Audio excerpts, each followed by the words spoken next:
मेरे प्रिय भैया और बहनों, आप सभी को प्रभु यीशु मसीह के नाम में जय मसीह की। आज मैं आपसे एक ऐसा सवाल पूछना चाहता हूं जो शायद आपने पहले कभी नहीं सोचा होगा। अगर मैं आपसे पूछूं कि शैतान किससे डरता है तो शायद आप कहेंगे किसी से नहीं। और सच कहूं, पहली नजर में यही जवाब सही भी लगता है, क्योंकि हम हमेशा सुनते आए हैं कि इंसान शैतान से डरता है। लेकिन जब मैं बाइबल पढ़ता हूं तो मुझे कुछ ऐसे लोग दिखाई देते हैं जिनके जीवन को देखकर लगता है कि अंधकार की शक्तियां उनसे बहुत परेशान थी। अब ध्यान से सुनिए, मैं यह नहीं कह रहा कि शैतान उनसे इसलिए डरता था क्योंकि वे बहुत अमीर थे, न इसलिए क्योंकि वे बहुत प्रसिद्ध थे, न इसलिए क्योंकि उनके पास कोई बड़ी सेना थी, बल्कि इसलिए क्योंकि उनके जीवन में एक ऐसी बात थी जिसे शैतान तोड़ नहीं पाया। और मुझे लगता है कि आज भी शैतान उन्हीं लोगों से सबसे ज्यादा डरता है। लेकिन उससे पहले एक छोटी सी कहानी। एक बार एक प्रचारक ने कहा था, शैतान तुम्हें पाप से शुरू नहीं कराता, वह तुम्हें समझौते से शुरू कराता है। पहले एक छोटा समझौता, फिर दूसरा, फिर तीसरा, और धीरे धीरे इंसान वहां पहुंच जाता है जहां उसने कभी सोचा भी नहीं था। लेकिन बाइबल में कुछ लोग ऐसे थे जिन्होंने समझौता करने से इनकार कर दिया, और आज हम उन्हीं में से 3 लोगों की बात करेंगे। पहला व्यक्ति यूसुफ। अगर बाइबल में किसी व्यक्ति के पास पाप करने के सबसे ज्यादा बहाने थे तो शायद वह यूसुफ था। जरा सोचिए, उसके अपने भाइयों ने उसे धोखा दिया, उसे गुलामी में बेच दिया, पिता से दूर कर दिया, घर से दूर कर दिया, उसका बचपन छीन लिया गया, उसके सपने टूट गए। अब सच सच बताइए, अगर कोई इंसान ऐसी परिस्थितियों में गलत रास्ता चुन ले तो दुनिया क्या कहेगी? कोई बात नहीं, उसके साथ पहले ही बहुत बुरा हो चुका है, उसे भी खुश रहने का हक है। लेकिन यही शैतान की सबसे बड़ी चाल छिपी होती है।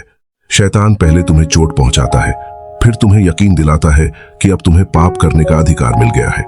लेकिन यूसुफ ने यह झूठ नहीं माना। एक दिन पोतीफर की पत्नी उसे बहकाने लगी, दिन पर दिन, बार बार, लगातार।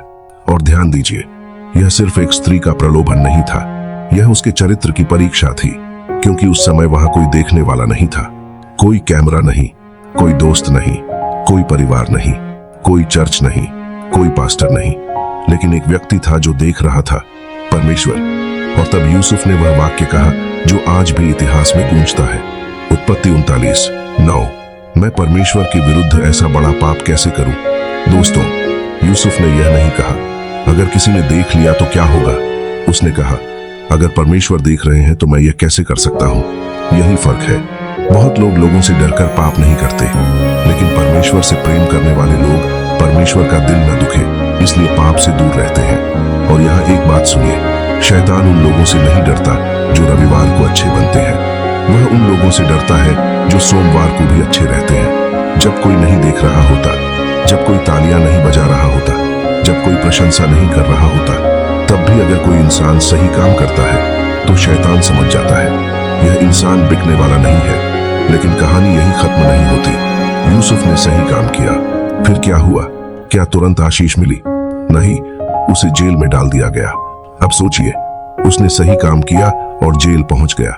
आज बहुत लोग यही हार मान लेते, प्रभु मैंने तो सही काम किया था, फिर मेरे साथ ऐसा क्यों हुआ? लेकिन यूसुफ ने शिकायत नहीं की, वह जेल में भी विश्वास योग्य रहा। और दोस्तों, शैतान ऐसे लोगों से डरता है जो सही काम सिर्फ इनाम पाने के लिए नहीं करते, बल्कि इसलिए करते हैं क्योंकि वह सही है। दूसरा व्यक्ति, दानियेल। अब दूसरे व्यक्ति की बात करते हैं, दानियेल। अगर यूसुफ की परीक्षा प्रलोभन थी तो दानियेल की परीक्षा दबाव था। दुनिया का दबाव, संस्कृति का दबाव, भीड़ का दबाव।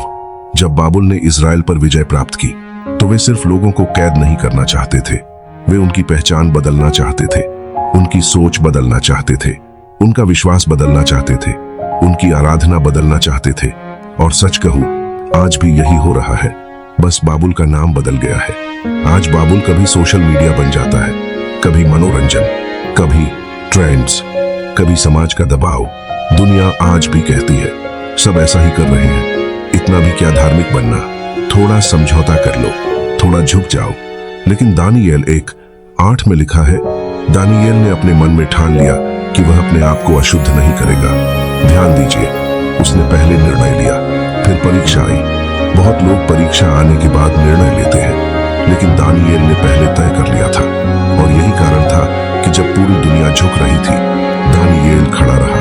जब सब बदल रहे थे, दानियेल नहीं बदला। जब सब डर रहे थे, दानियेल प्रार्थना कर रहा था। हम दानियेल की बात कर रहे थे और मुझे लगता है कि दानियेल की कहानी आज के समय में पहले से ज्यादा प्रासंगिक है। क्यों? क्योंकि आज समस्या शेरों की मांद नहीं है, आज समस्या है समझौते की मांद। एक छोटा सा उदाहरण सुनिए। एक युवक ने नौकरी शुरू की। पहले दिन उसके बॉस ने कहा, देखो यहाँ काम ऐसे ही चलता है, थोड़ा झूठ बोलना पड़ेगा, थोड़ा डेटा बदलना पड़ेगा, थोड़ा समझौता करना पड़ेगा। युवक के सामने दो रास्ते थे, एक रास्ता आसान था, दूसरा सही था। और अक्सर जिंदगी में शैतान हमें बड़े पापों से नहीं गिराता, वह छोटे समझौतों से गिराता है। एक छोटा झूठ, एक छोटी बेईमानी, एक छोटी अशुद्धता, एक छोटी कड़वाहट, और धीरे धीरे इंसान वहां पहुंच जाता है जहां उसने कभी जाने की सोची भी नहीं थी। दानियेल ने यही नहीं होने दिया। फिर एक दिन आदेश निकला, राजा के अलावा किसी और से प्रार्थना नहीं करनी। अब सोचिए, अगर दानियेल चाहता तो 30 दिन तक चुप रह सकता था। कोई बड़ी बात नहीं थी। वह कह सकता था, परमेश्वर मेरा दिल तो जानते हैं, मैं अंदर ही अंदर प्रार्थना कर लूंगा, इतना रिस्क लेने की क्या जरूरत है। लेकिन दानियेल ने खिड़की खोली और पहले की तरह प्रार्थना की। दोस्तों, शैतान उन लोगों से नहीं डरता जो भीड़ के साथ बह जाते हैं, वह उन लोगों से डरता है जो अकेले खड़े हो सकते हैं। और फिर दानियेल को शेरों की मांद में डाल दिया गया, लेकिन शेर उसे खा नहीं सके। क्यों? क्योंकि जब कोई इंसान परमेश्वर के साथ खड़ा होता है तो परमेश्वर भी उसके साथ खड़े होते हैं। अब तीसरे व्यक्ति की बात करते हैं, और शायद यह सबसे खतरनाक व्यक्ति था शैतान के लिए। तीसरा व्यक्ति पौलुस। अगर मैं आपसे पूछूं बाइबल में सबसे ज्यादा कष्ट किसने सहा, तो शायद उत्तर होगा पौलुस। लेकिन दिलचस्प बात यह है कि पौलुस हमेशा ऐसा नहीं था। पहले वही मसीहियों को सताता था, वही लोगों को जेल भेजता था, वही कलीसिया का शत्रु था।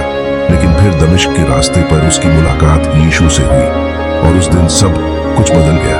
अब जरा सोचिए, अगर आप शैतान होते और देखते कि आपका एक आदमी अचानक यीशु का प्रचारक बन गया है, तो आप क्या करते? आप उसे रोकने की कोशिश करते। और यही हुआ। पौलुस को जेल में डाला गया, उसे कोड़े मारे गए, उसे पत्थरों से मारा गया, उसे भूखा रहना पड़ा, उसके खिलाफ झूठ फैलाए गए। लेकिन सबसे हैरानी की बात क्या है? पौलुस कभी नहीं रुका। एक वास्तविक उदाहरण सुनिए।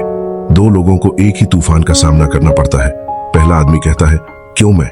दूसरा आदमी कहता है, प्रभु अब मैं क्या सीखूं? पहला टूट जाता है, दूसरा मजबूत हो जाता है। मुसीबत इंसान को नहीं तोड़ती, मुसीबत यह दिखाती है कि इंसान किस चीज से बना है। पौलुस भी ऐसा ही था। जेल उसके लिए सजा थी, लेकिन परमेश्वर ने जेल को मंच बना दिया। जब पौलुस जेल में था, तब उसने कुछ ऐसे पत्र लिखे जो आज भी पूरी दुनिया में पढ़े जाते हैं।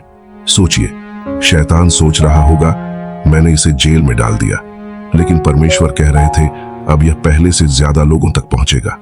यही वजह है कि शैतान ऐसे लोगों से डरता है जो दर्द को भी गवाही बना देते हैं, जो आंसुओं को भी आराधना बना देते हैं, जो हार को भी परमेश्वर के हाथों में सौंप देते हैं। अब सबसे महत्वपूर्ण सवाल, यूसुफ, दानियेल, पौलुस, इन तीनों में क्या समान था? यूसुफ के पास चरित्र था, दानियेल के पास दृढ़ निश्चय था, पौलुस के पास अटल विश्वास था। लेकिन एक चीज और थी, तीनों ने समझौता नहीं किया। यूसुफ ने कहा, मैं पाप नहीं करूंगा। दानियेल ने कहा, मैं झुकूंगा नहीं। पौलुस ने कहा, मैं रुकूंगा नहीं। और दोस्तों, मुझे लगता है यही बात शैतान को सबसे ज्यादा डराती है। एक आदमी जो बिकता नहीं, एक आदमी जो झुकता नहीं, एक आदमी जो रुकता नहीं। आज दुनिया में प्रतिभाशाली लोग बहुत हैं, शिक्षित लोग बहुत हैं, प्रभावशाली लोग बहुत हैं, लेकिन परमेश्वर आज भी ऐसे लोगों को ढूंढ रहे हैं जो विश्वास योग्य हो। अंतिम कहानी, एक बूढ़े मिशनरी से किसी ने पूछा, आप इतने सालों तक विश्वास में कैसे बने रहे? उन्होंने मुस्कुराकर कहा, मैंने बड़े निर्णय कम लिए हैं, मैंने छोटे छोटे सही निर्णय हजारों बार लिए हैं। यही यूसुफ ने किया, यही दानियेल ने किया, यही पौलुस ने किया। और शायद आज परमेश्वर आपसे भी यही पूछ रहे हैं। अगर आपके सामने यूसुफ जैसा प्रलोभन आए तो आप क्या करेंगे? अगर आपके सामने दानियेल जैसा दबाव आए तो आप क्या करेंगे? अगर आपके सामने पौलुस जैसी कठिनाई आए तो आप क्या करेंगे? क्योंकि असली सवाल यह नहीं है कि शैतान उनसे क्यों डरता था। असली सवाल यह है, क्या आपकी जिंदगी देखकर भी शैतान परेशान होता है? क्या आपकी प्रार्थना उसे परेशान करती है? क्या आपकी पवित्रता उसे परेशान करती है? क्या आपका विश्वास उसकी योजनाओं को रोक रहा है, या फिर वह जानता है कि थोड़े से दबाव में आप समझौता कर लेंगे? दोस्तों, आज निर्णय लेने का दिन है। यूसुफ की तरह पवित्र बनिए, दानियेल की तरह दृढ़ बनिए, पौलुस की तरह विश्वास योग्य बनिए, क्योंकि जब एक साधारण इंसान पूरी तरह परमेश्वर के हाथों में चला जाता है तो वह शैतान के लिए सबसे खतरनाक इंसान बन जाता है। आइए प्रार्थना करें। हे पिता परमेश्वर, हमें यूसुफ जैसा चरित्र दीजिए, हमें दानिएल जैसा साहस दीजिए, हमें पौलुस जैसा विश्वास दीजिए। जब प्रलोभन आए हमें खड़े रहने की शक्ति दीजिए, जब दबाव आए हमें झुकने न दीजिए, जब कठिनाइयां आए हमें रुकने न दीजिए, और हमारा जीवन ऐसा बनाइए कि लोग हमें नहीं बल्कि आपको देखें। यीशु मसीह के नाम में आमीन।